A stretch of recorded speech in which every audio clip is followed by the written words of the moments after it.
Hey guys, how you going? Hope you're all doing very well. This afternoon I'm going to be doing yet another movie review, so hopefully you find this one interesting. This movie is a horror film from Thailand, Thai language English subs, released in the year 2009, directed by Tiwa Moethasong, and this film is called The Meat Grinder. So The Meat Grinder is about a very, very troubled woman, but this woman is actually going to have an opportunity to be happy in her life for once. She's been systematically abused by her parents when she was young. She's got a child that has a lot of problems, and so her life is really not going anywhere, but that's until she meets a man. Now this man, he realizes that she actually sells food and is actually quite popular, but he doesn't know the ingredients, and so the stronger he gets that connection with this woman, the more they fall for each other. But this is where he's going to uncover the shocking recipe behind this food that's going to have a very explosive finale. So what that explosive finale is and whether or not this woman can ever actually get a normal life is something you're going to have to find out for yourself, because that's as far as I'm going with my synopsis.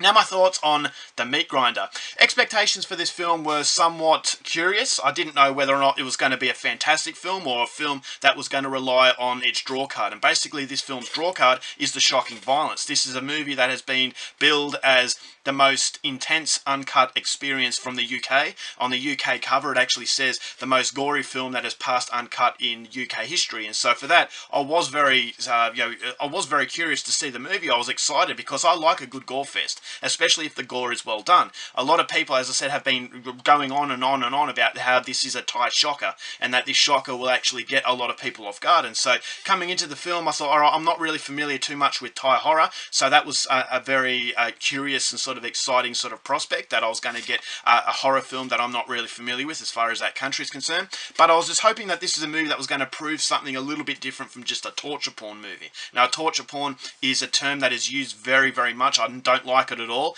but you know, films like Saw and those kinds of movies, it's basically literally torture porn. They're just movies that are showing you horrible acts of violence just for the sake of it and just for shocking an audience on a very superficial basis. And so that's exactly my expectations coming into The Meat Grinder.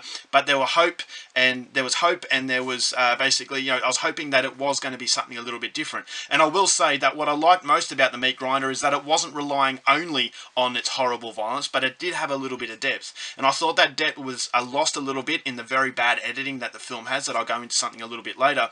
But I will say it's a very different type of film. This is a very, very strange movie. And so it's about this woman who's trying to come to terms with a horrible sort of, her horrible predicament that she's facing, her horrible surroundings, and that this woman, you get a very strong sympathetic quality to her because it shows you in flashbacks what she's been going through. And so that's something I liked, is that, okay, the violence is extreme. If you're not a fan of extreme horror, you're going to be absolutely mortified by what happens in this movie. This is cringeworthy. This is very, very disgusting sort of stuff. And so I like that. This is an extreme sort of horror film. And so for fans of extreme gore, you're going to like what this movie has to offer. There's some very, very cringeworthy torture scenes that I thought, alright, well, this is everything that I actually anticipated. This is everything that the movie was billed as, and so it does deliver on what it promises. And so the gore effects are very practical, and so it's something I like. There's no laziness as far as CGI is concerned.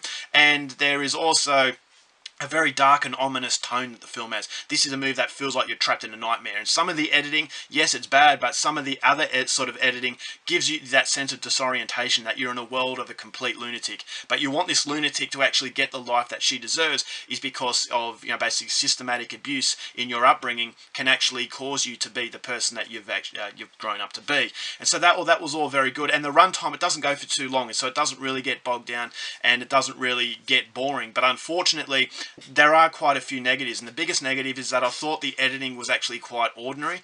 There were moments where it was very choppy, and I thought it was disjointed to a point where I really couldn't understand the narrative completely. The narrative is very jumbled and mumbled, and I think the director tried a little bit too much with what they were trying to do. I thought the soundtrack was very dictated how you should be feeling. It's basically a soundtrack in every single scene, and it does become very tiresome and very repetitive to a point of being very irritating. And so there's irritating quality, there's very disjointed quality that does get in the way of enjoying the film as much as you really should. So the acting was fairly decent, especially from this main character, but unfortunately there's just so much disjointed. The continuity isn't as fluent as I really wanted it to be, and there's not much clarity within the narrative, that it basically leaves you scratching your head thinking, alright, well, I kind of know what's going on, but I'm not enjoying it as much as I really should. Is that this is a Thai shocker. This is a movie that delivers its violence, and I didn't think it needed to be try as much as it really did. Is that it just needed a little bit of a story. It just needed that sympathetic sympathetic character, which is exactly what it delivers, but I just think that the clunky editing kind of prevents it from being that smooth, continuous experience that you want, and therefore does become a little bit of a problem. So I thought the ending was it was okay. It wasn't anything brilliant, but I just thought, all right, well, that disjointed feeling is that it's a very inconsistent sort of experience. It's an experience that I will remember because of how shocking the violence actually is, and the violence does have a little bit more impact based on the fact that these characters feel as though there's something more than just fuzzy faces. There's something more than just cannon fodder. It's lambs that are waiting for the slaughter. And so, okay, as far as extreme horror films are concerned, this is one of the better ones. It is fairly well made, but I just think that the movie didn't have as much clarity as far as its narrative is concerned to really deliver an outstanding experience. So overall, for The Meat Grinder, going to give this one 2.5 stars. Go out there and see it, especially if you're a fan of shocking violence. Alright guys, that's it for my review. Hope you enjoyed it. Till next time, keep watching movies, and I'll see you later. Bye.